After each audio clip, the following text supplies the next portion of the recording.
Mr. Speaker, sir, recently we witnessed a series of high-profile public cases involving political office holders. Members have asked several questions regarding these cases. Let me give the House an account of how these issues have been dealt with and why. After that, Minister Chan Chun Sing will address the more detailed questions in his statement. On the CPIB investigation involving Minister Iswaran, briefly, the facts of the case are these. While investigating a separate matter, CPIB came across some information concerning Minister Iswaran that merited investigation. CPIB alerted me on the 29th of May and pursued this lead further on their own volition. On the 5th of July, Director CPIB briefed me on the findings he had at that point. He told me that CPIB would need to interview Minister Iswaran to take the investigation further. And he sought my concurrence to open a formal investigation. I gave my concurrence the next day, the 6th of July. On the 11th of July, Minister Iswaran was brought in by CPIB and subsequently released on bail. I instructed him to take leave of absence until the investigations were completed. Subsequently, I interdicted Minister Iswaran from duty with a reduced pay of $8,500 per month until further notice. Such incidents involving ministers are rare, and there's no rule or precedent on how to effect an interdiction on a political office holder. Hence, I use the current civil service practice as a reference point. The specific details in Minister Iswaran's case follow generally how the civil service would deal with a senior officer in a similar situation. But this was my decision as Prime Minister because the political context for a minister and a civil servant being investigated and interdicted are different. I should point out that CPIB investigations are still ongoing. I'm unable to provide more details on the case so as not to prejudice the investigations in any way. I ask members of this House and the public to refrain from speculation and conjecture. We must allow CPIB to do its work to investigate the matter fully, thoroughly, and independently. When the investigation is completed, CPIB will submit its findings to the Attorney General's chambers, which will decide what to do with them. Whichever way the facts come out, the case will be taken to its logical conclusion. That has always been our way. Next, on the resignations of former Speaker Tan Chuan-Jin and former MP Cheng Li Hui. Let me recap some basic facts that are mostly already public. I first learned of their relationship sometime after the 2020 general election, in fact in November 2020. They were both spoken to and counseled separately. They both said they would stop the affair, but as it turned out, they did not. Most recently, in February 2023, I spoke to them again, separately. Mr. Tan admitted that what he did was wrong. He offered to resign. I accepted. But I told him that before he actually resigned, I had first to make sure residents in Kembangan Chai Chee, his ward, and Marine Parade, his GRC, were taken care of. Meanwhile, his relationship with Ms. Cheng had to stop. A few weeks ago, I came across information that strongly suggested that the affair had continued. I decided that Mr. Tan had to go forthwith. Ms. Cheng had to resign too, because she had not broken off the affair even after being told to stop.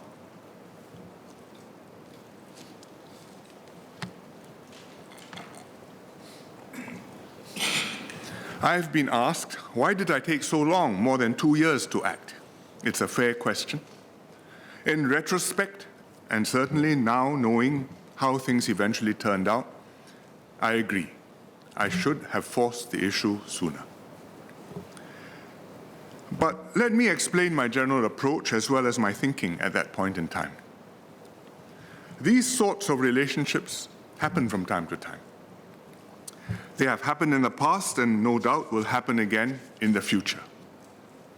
In such cases, what we do depends on many factors: the circumstances, how inappropriate or scandalous the behavior was, the family situations. We also have to be conscious of the impact on innocent parties, particularly their spouses and children. I had explained this at my press conference on the 20th of July. So did DPM Lawrence Wong last week in a BBC interview. This is not a new position. It reflects the PAP's long-standing practice since the days of Mr. Lee Kuan Yew. There is no single template that applies to all extramarital affairs, but there can be at least 3 situations. The first situation is where the individuals involved will be talked to, and if they stop, the matter ends there. No further action need be taken. The second situation, where immediate action has to be taken. For example, when one party has supervisory power over the other party, and we have in the past taken immediate action in a few cases. Third situation, where the relationship raises some questions of propriety beyond it being an extramarital affair per se. The parties will be talked to, but the matter cannot end there. Even if the affair stops, some action has to follow. But what that action is and when it is taken depends on the nature of the facts and the boundaries that have been transgressed. The present situation falls into this third category. It's wrong. Mr. Tan and Ms. Cheng had to stop their affair. I told them to stop. In deciding what more should be done, consider this. Would we object to having the Speaker being married to an MP?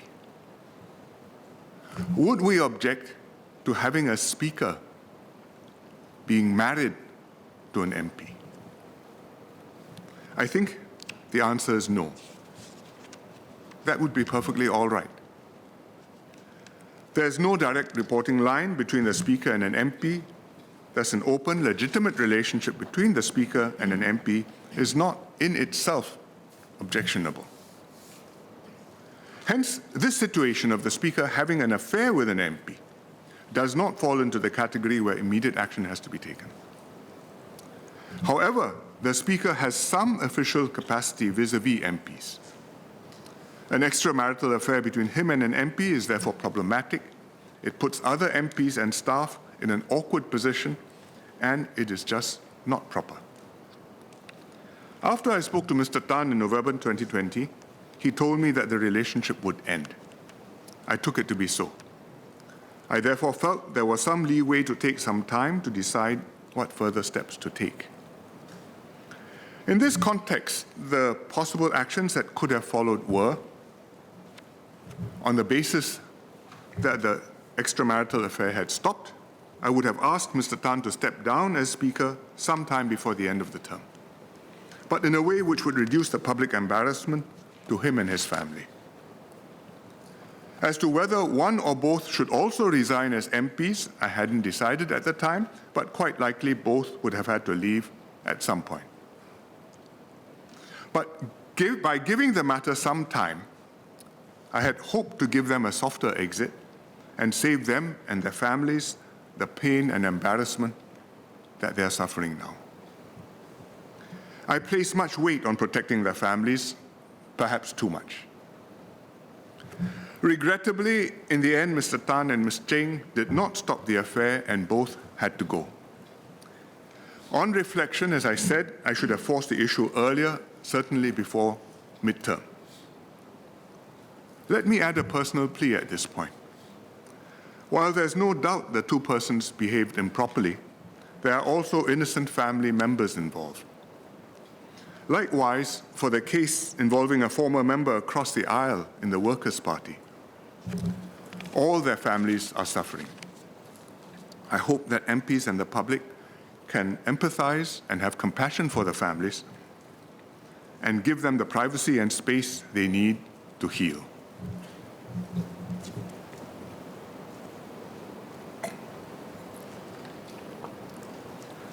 Mr. Speaker, sir, there has been a great deal of public interest over the recent series of incidents, CPIB arresting and investigating a minister, MPs resigning, and before that, the allegations about the ride-out rentals.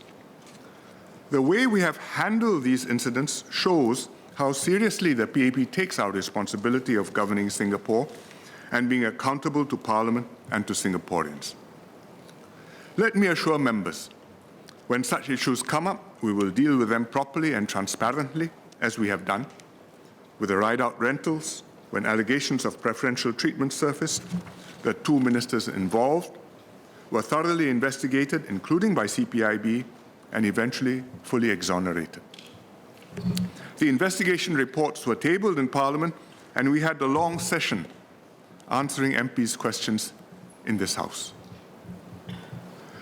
When CPIB discovered on its own that it had reason to arrest and interview a minister, it opened a formal investigation. Nobody tipped them off. There had been no public scandal. CPIB came across something that needed investigating and proceeded to do their job. When the Speaker of Parliament and a government MP fell short of the standards of propriety and personal conduct expected of them, they were asked to resign. We took some time to sort it out, probably longer than we should have, but we did what we needed to do and put the situation right. The two CPIB investigations and the response to the personal misconduct case show two aspects of how this PAP government works.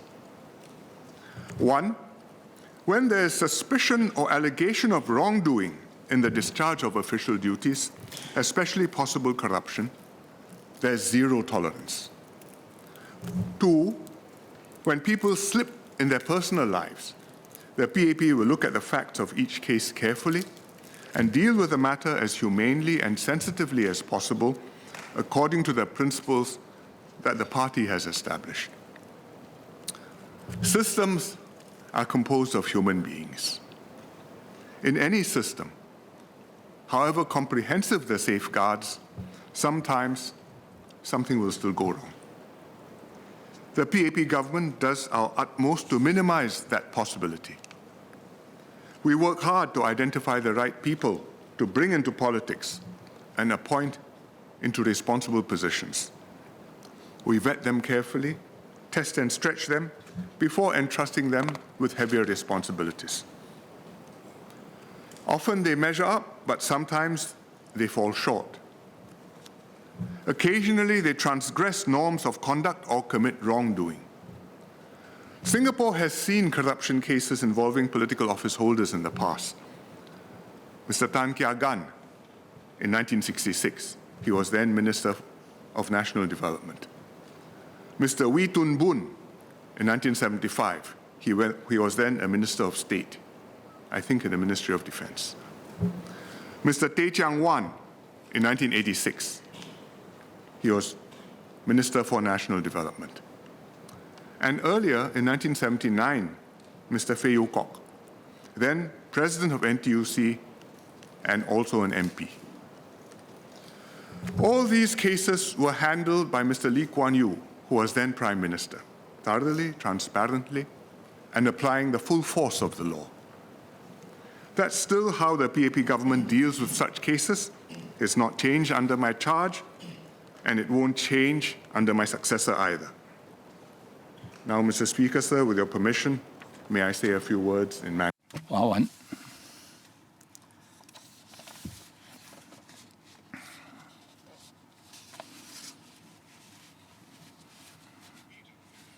Mr. Speaker, sir, PAP has always maintained an honest and clean government. A clean government and good governance is critical to our democracy. Therefore, we have strict laws in place to check corruption.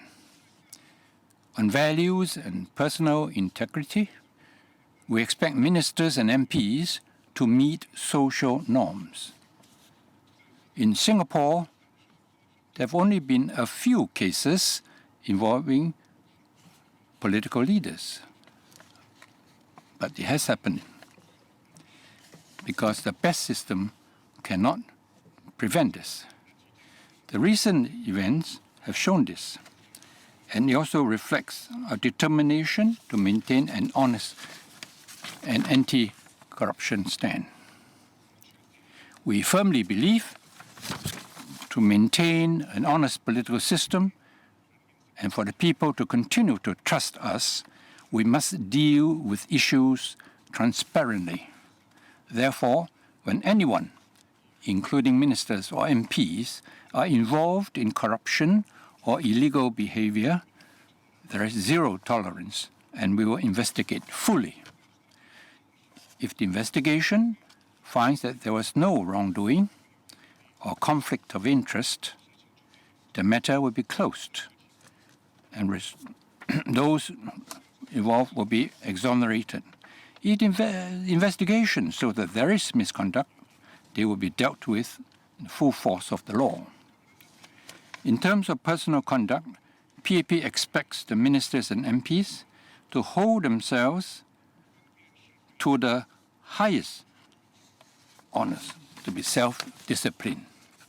However, when people do slip up, circumstances differ, and we have to look at the case by case, and deal with them.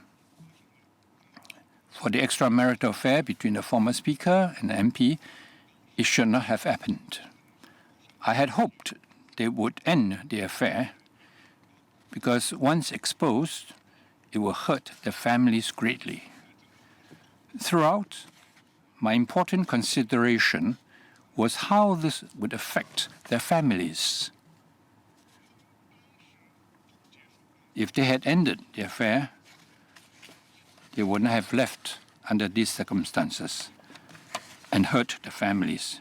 Regrettably, they did not deal with it properly. Looking back, if I could do it with it again, I would have made a decision earlier. In any extramarital affairs, the families are affected and hurt.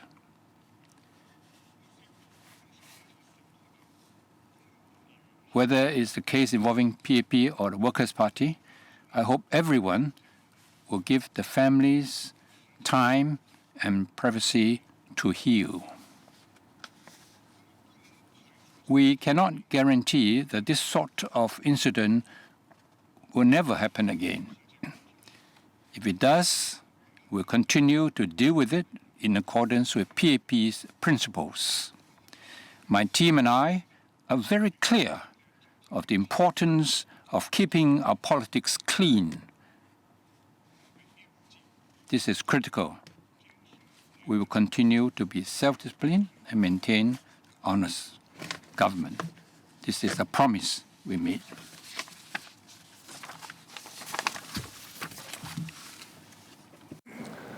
Mr. Speaker, sir, let me assure Singaporeans that we will protect the integrity of our system of government. For the good of our country, we will carry through what needs to be done in accordance with the law, even if it may be politically embarrassing and painful to the party. I will not flinch or hesitate to do my duty to keep our system robust and clean. This is how the PAP government can continue to deserve the trust that Singaporeans have placed upon us. I have spoken often about how precious trust is and how crucial it is for our democracy to work well. The founding generation built up Singapore and entrusted it to our generation in good shape. It is incumbent on us to protect and uphold the system, to keep it incorruptible and clean, and maintain high standards of propriety. With the investigation into Minister Iswaran and the resignations of the Speaker and an MP, the PAP has taken a hit. But we will show Singaporeans that we will uphold standards and do the right thing, so that trust is maintained and the Singapore system continues to work well. This is my approach, and I'm confident it will be my successor's approach too. And this is how we will keep Singapore safe, strong, and prosperous for many years to come. Thank you, Mr. Speaker.